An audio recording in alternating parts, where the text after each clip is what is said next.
Hello সবাই কেমন আছেন? আশা করছি সবাই খুব ভালো আছেন। আজকে আবারও নাস্তা রেসিপি নিয়ে এসেছি। ইদানিং আমি খুব নাস্তা বানাচ্ছি। সবসময় বিভিন্ন রকম নাস্তা বানানো হয় না, ওই চিরাচরিত রুটি, সবজি, ডিম এগুলোই খাওয়া হয়। তবে এখন যেহেতু ছেলেকে একটু সকালের নাস্তাটা আমি বানিয়ে দিই, সেহেতু আমি চেষ্টা করি একটু ভ্যারাইটিস নাস্তা বানানোর। প্রতিদিন একই খাবার দিলে ওর ভালো লাগবে না। ও প্রতিদিন একই খাবার খায়, কিন্তু আসলে আমি যেদিন একটু আলাদা বানাই সেদিনই কিন্তু ভিডিওটা করি। তো আজকে বানাচ্ছিলাম সেমাই, সাথে বানিয়ে নিব রুটি আর একটু ডিম পোস্টও দিয়েছিলাম। তো এখানে সেমাইটা বানাচ্ছি। প্রথমে ভার্মিচেলি যেটা সেটা নিয়ে নিয়েছি এবং হাত দিয়ে সেটাকে আমি একটু প্রথমে ভেঙে নিই সবসময়, তাহলে রান্না করার সময় কিন্তু খুব সুবিধা হয়।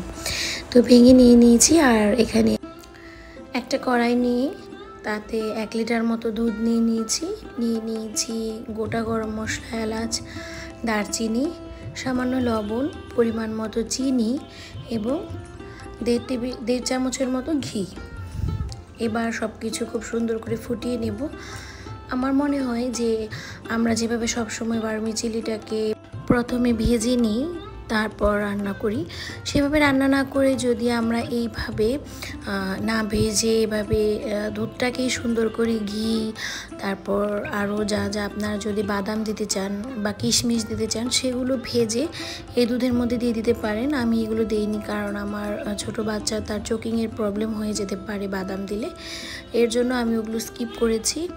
তো আপনারা চাইলে এখানে দিয়ে দিতে পারেন।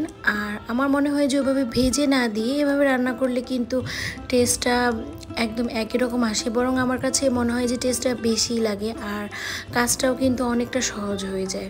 আপনারা এইভাবে একবার অবশ্যই ট্রাই করে দেখবেন। তো এরপর আমি এখানে ভার্মিচেলিগুলো দিয়ে দিলাম। আমি সম্পূর্ণ ভার্মিচেলি এখানে দিইনি, কিছুটা রয়ে গিয়েছে।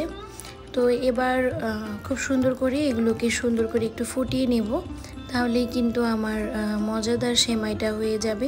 এই সেমাইটা রান্না করতে কিন্তু আমার 10 মিনিটও সময় লাগেনি, এত কম সময়েই এই সেমাইটা হয়ে গিয়েছে। আর এটা আমার ভীষণ প্রিয় একটা সেমাই, আমার এটা খেতে খুবই ভালো লাগে। আর এভাবে রান্না করলে যেহেতু সময়টাও কম লাগে, তো আমাদের কিন্তু গরমে এই চুলার পাড়ে দাঁড়িয়ে থাকার কষ্টটাও কিছুটা কমে যায়। তো আপনারা ট্রাই করে দেখবেন এভাবে রান্না করার। তো আমার সেমাই রান্নাটা হয়ে এসেছে। আমি আর একটু আগেই নামিয়ে ফেলতে চেয়েছিলাম, কিন্তু একটু দেরি হয়ে গেল নামাতে। তো সমস্যা নেই, আপনারা আরেকটু আগে নামালে সেটা একটু কম জমে আসবে খাওয়ার সময়। তো এই যে আমি সার্ভ করে নিচ্ছিলাম। খেতে ভীষণ মজা হয়েছিল, বারবার বলছি আপনারা প্লিজ এভাবে একবার আমার কথায় ট্রাই করে দেখবেন যে আপনাদের কেমন লাগে। আর পাশে আমি কয়েকটা রুটি ভেজে নিয়েছিলাম। এগুলো আজকে আর জল রুটি বানাইনি, এর আগে আমি একদিন জল রুটির রেসিপি দিয়েছিলাম। আপনারা কিন্তু সেভাবে জল রুটি বানাতে পারেন যদি হাতে সময় কম থাকে, খুব মজা হয়।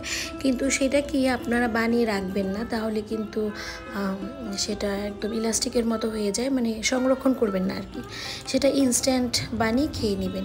আর এই যে এটা হচ্ছে আমি কাই করে নিয়েছি সেই রুটি, এটা আপনারা সংরক্ষণ করে রাখতে পারেন। তো সেমাইয়ের সাথে খাওয়ার জন্য রুটিগুলো ভেজে নিচ্ছিলাম, আর যে যখন খেয়েছি তখন সাথে একটা করে ডিম ভেজে নিয়েছিলাম। কেমন লাগলো আমার আজকের এই পরিবেশনা আপনারা অবশ্যই জানাবেন। ভালো লাগলে আমার চ্যানেলটিকে সাবস্ক্রাইব করে আমাকে সাপোর্ট করবেন। আজকে এখানেই শেষ করছি, দেখা হবে নতুন কোনো ভিডিও নিয়ে খুবই শীঘ্রই। আপনারা সবাই ভালো থাকবেন। ধন্যবাদ সবাইকে।